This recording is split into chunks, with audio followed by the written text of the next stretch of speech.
bombastic side eye, criminal offensive side eye.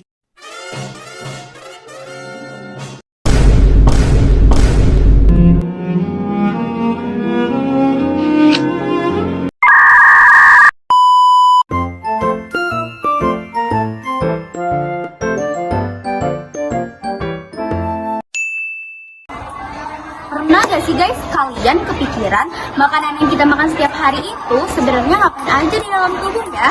Ternyata prosesnya panjang banget. Tubuh kita punya sistem pencernaan yang super kompleks dan keren. Tugasnya ngubah makanan jadi zat gizi yang bisa diserap buat energi, tumbuh, dan memperbaiki jaringan tubuh. Semua organ kerja bareng kayak tim yang kompak. Dari mulut sampai anus, semuanya punya peran penting. Yuk kita bahas langkah-langkahnya satu persatu. Langkah pertama yaitu rongga mulut. Rongga mulut adalah proses pencernaan dimulai dari mulut.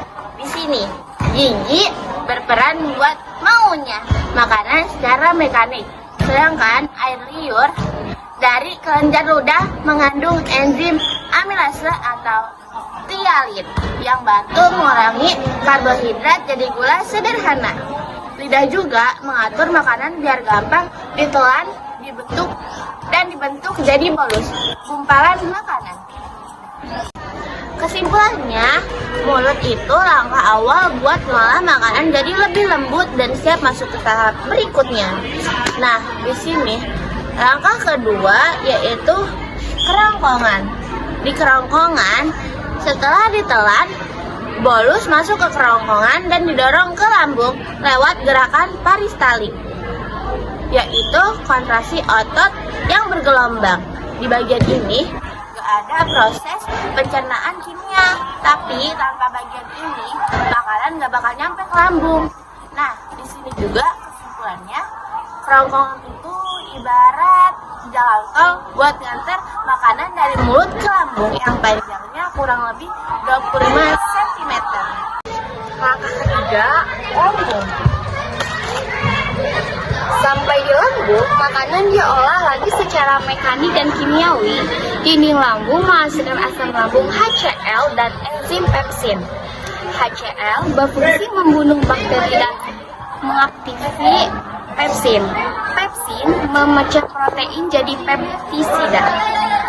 Setelah diaduk dengan dicerna, makanan berubah jadi bubur halus disebut kimus. Renin berfungsi mengubah susu jadi kalsium. Kesimpulan lambung, lambung itu kayak blender biologis yang mengolah makanan biar siap dicerna lebih lanjut. Langkah keempat, pankreas. Pankreas dari lambung kimus masuk ke usus 12 jari dan ketemu sama cairan dari pankreas. Pankreas menghasilkan getah pankreas yang mengandung beberapa enzim penting. Amilase memecah karbohidrat, lipase memecah lemak, tripsin dan kimotrisin memecah protein. Selain itu, pankreas juga menghasilkan hormon insulin dan glukagon buat mengatur kadar gula darah. Kesimpulan, pankreas itu organ multitasking, membantu pencernaan sekaligus jaga keseimbangan gula darah.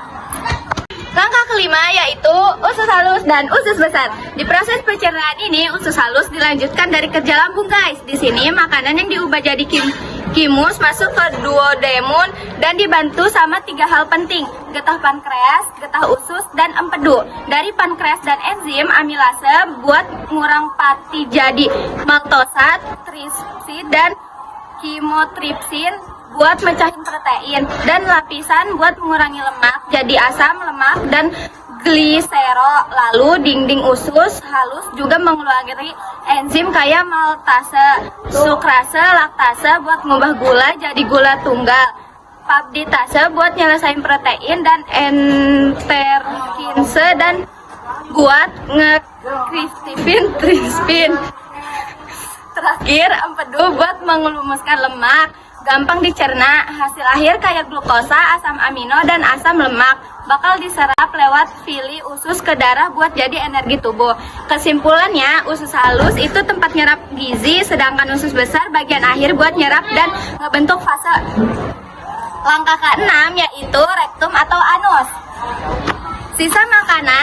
Sisa makanan yang udah padat jadi fase disimpan dulu di rektum. Pas awal dibuang. Fase dikeluarin lewat anus, lewat proses defekasi. Otot Schnitzler dan anus yang ngatur buat buka tutupnya. Jadi proses ini bisa dikontrol. Kesimpulannya, anus itu gerbang terakhir buat ngeluarin sisa makanan yang udah gak dibutuhin tubuh.